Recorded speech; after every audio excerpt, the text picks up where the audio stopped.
இந்த மாலை நேர காட்சி அன்னாபிஷேகம் அபிஷேகம் நடக்கூடிய ஒரே திருக்கோயில் கங்கை கொண்ட சோழபுரம் காலை 9 மணி முதல் அன்னம் சாத்தப்பட்டு அண்ணா அபிஷேகம் நடைபெற்றுக் கொண்டிருக்கிறது. இப்போது சாமியோட திருமேனி முழுவதுமாக அன்னம் சாத்தப்பட்டு இப்போது புஷ்பாலங்காரம் நடைபெற்றுக் கொண்டிருக்கிறது. சரியான 6 மணிக்கு நிறைவு நிலையத்தின் போது பக்தகோடிகள் அனைவரும்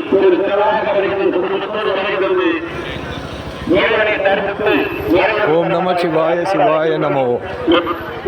அண்ணாபிஷேக பெருவிழாவிற்கு ஓம் நம சிவாய சிவாய நமோ.